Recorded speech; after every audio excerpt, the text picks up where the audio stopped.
Good morning, everyone. My name is MightyStream, and I'm going to do your April the 1st spiritual principle a day in a meditation.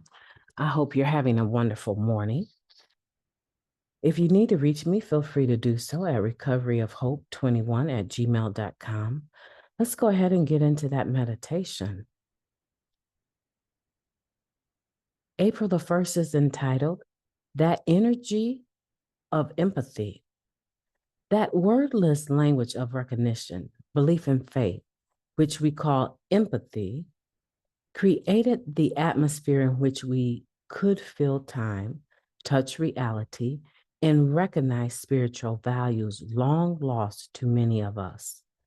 That's taken from the basic text, chapter 8, We Do Recover. For some of us, our first perceptible encounter with a power greater than ourselves comes in the form of other recovering addicts.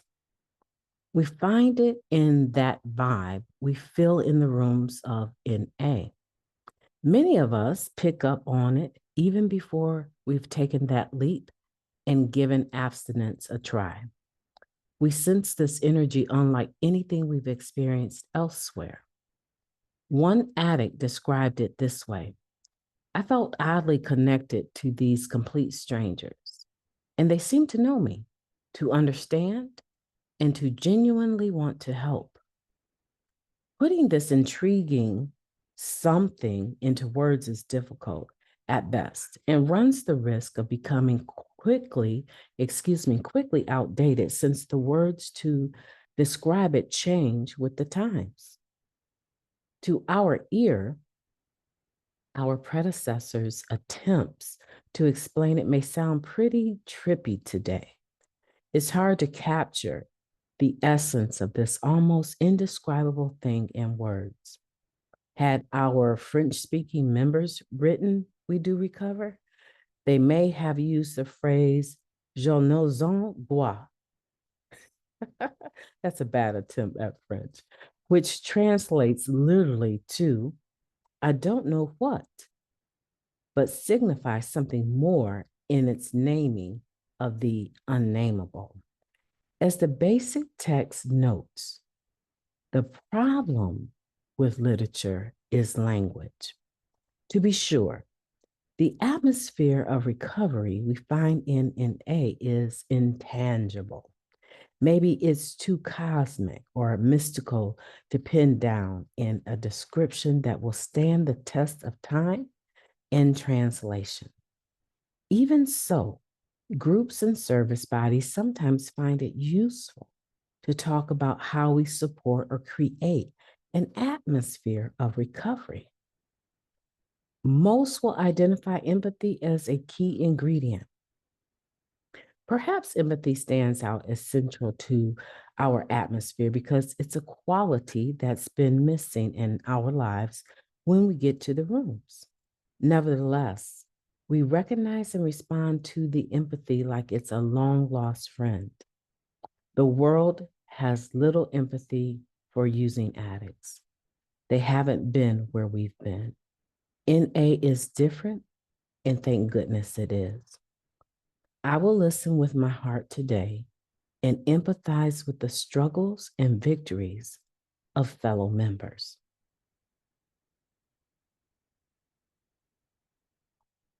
Let's take a moment of silence, followed by the we version of the Serenity Prayer.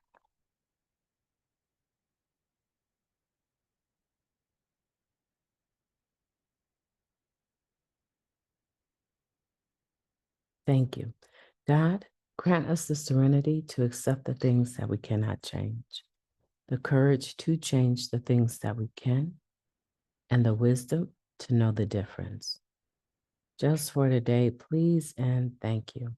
Marvelous, marvelous, marvelous. Empathy, the energy of empathy. In regards to the words that we might use to describe it, one thing is certain: we know what it feels like. We, as an individual who is benefiting from someone else's empathy, we have a feeling of being heard, being understood, camaraderie, of having someone to lean on that is there and understands who we are in the sense of being addicts in recovery. But not only that, but that we're going to pass through things and that we're going to struggle. But we're part of that no matter what club. We're not going to use no matter what. And they understand that and they extend their hearts to us. Who is it that is exercising empathy with you? Who is giving you their energy empathetically? I want you to think about that today because there's certain people in my life. I was having a conversation with someone I go to school with, and a group of individuals are struggling with one particular professor, if you will. And I told this student that I go to school with, it's not that I don't have issues with that professor.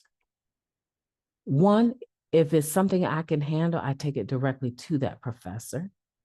And two, if it's not something I can handle, right? And I need to go above this professor administratively, I advise them that that's what I'm going to do. After I've finished all of the discussion and I can't get a resolution, and it doesn't have to be a resolution that is only benefiting me. It has to be one that I understand, right? So I will advise the professor that I'm going to get a mediator at this stage because I believe that we're at a fork in the road. And I want to make sure that I proceed in a manner that will show honor to this process.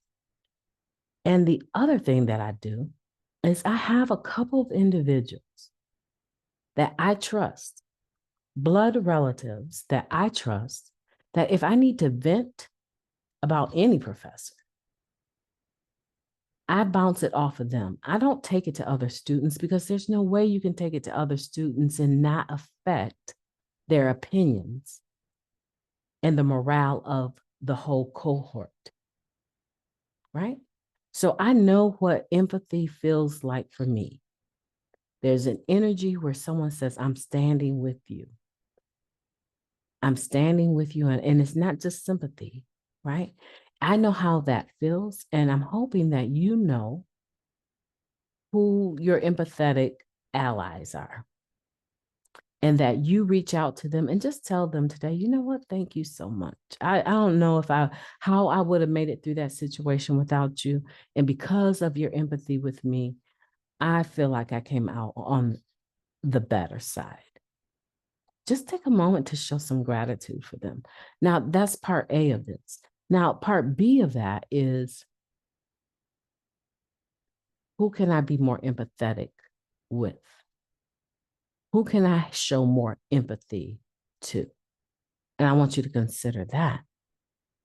And then I want you to proceed throughout the course of the day, in the next several days, of making your life incorporate that spiritual principle of giving empathy back to whomever, right? It could be the same people that give it to you, or it could be someone else. But I think that it's important that we are also in the giving mode of empathy, not always having to receive. My name is MightyStream. I've enjoyed talking to you, and I hope that you have a beautiful day on purpose. I intend to talk to you tomorrow.